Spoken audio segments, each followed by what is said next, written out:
What is going on, YouTube? It is Primitive here, and today I'm going to be bringing you the finals of the RMC locals that happened last night. Now, this is going to be between Gabumon on the right and then Agumon on the left, so a battle of the bonds. Now, this is not the same list that I posted yesterday in a different local. These are two completely different locals with two completely different players playing, but going into this tournament yesterday, we actually had over half of our players playing Agumon in the event. I do believe there was a total of 6 players in the event playing Agumon. So getting into it, it was a very highly represented deck, and so it was a very high chance we were going to make it to the finals with one of them. So now we can have the Gabumon deck. This is a deck that if you watch the stream, you'll be very familiar with because I have been working on this deck a lot.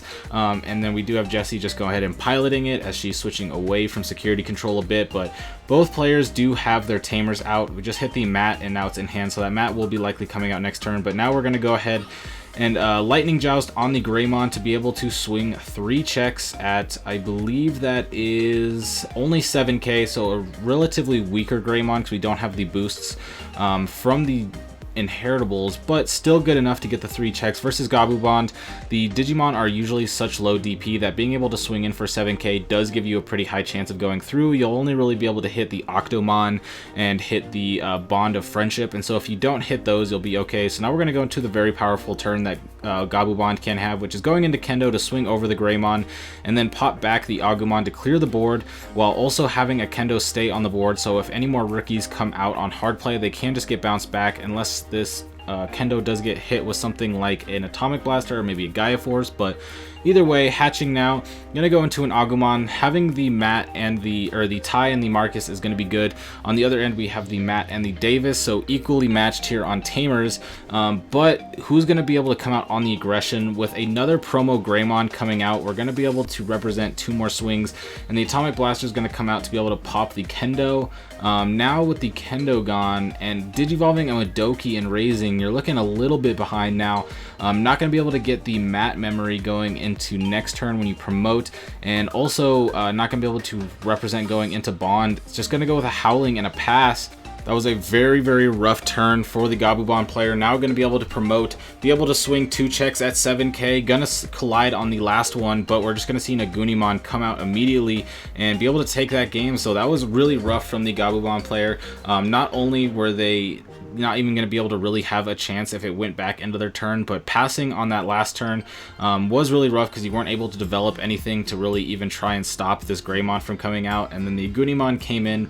But it goes to show the power of the promo Greymon with combination of the Lightning Joust in this specific matchup, just because, like I said, you don't have a lot of cards in the Gabumon deck that can stop a 7+k Greymon swinging for multiple checks. And so being able to swing 3 checks the first time and then swing 2 checks the second time is going to be able to seal it up. So going into this, we are going to see a Davis putting them at 1, be able to gain a memory with the Ty here, but having the Davis is going to be nice because now you won't get choked at all. Opponent's going to put you at 4. You're going to be at 3 anyway, so playing the Marcus isn't that big of a deal, and is going to allow the Agumon player to also not get choked, but going to swing in, get the draw with the Upamon, and then hit the Geo Greymon, so it's going to go down, but now there is an extra Digimon on the board. Double Howling will slow this turn down a little bit.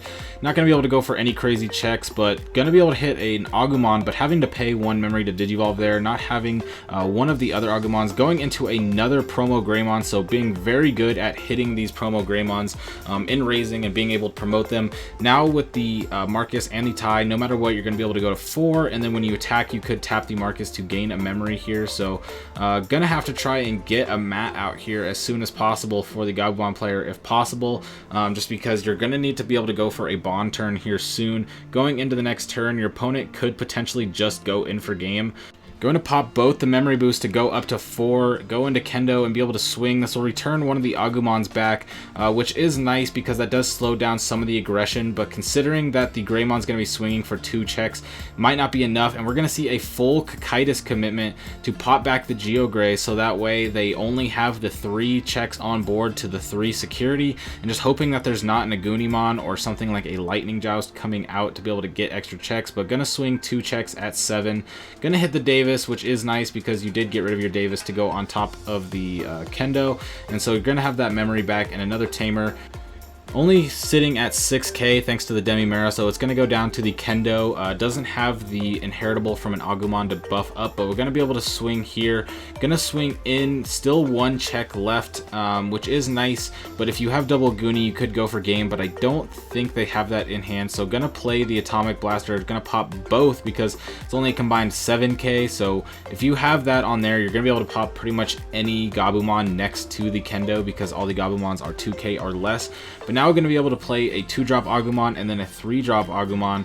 Putting the pressure on, you now have 2 checks to your opponent's 1 security plus potential hybrids. Gaia Force swings, gonna take it out, but you're gonna need a Kendo here to try and potentially stay alive, or maybe another Howling Memory Boost. Gonna go with a Draw Gabu. That's gonna shut off Kendo from potentially happening. So at this point now, you're kind of hoping that that last security check is gonna be Kakaitis Breath. I think is really the only saving grace here for the Gabumon player. Hammer Spark's not going to be able to do it just because they're going to be at 3 memory. Can swing in if they hit Kakaitis.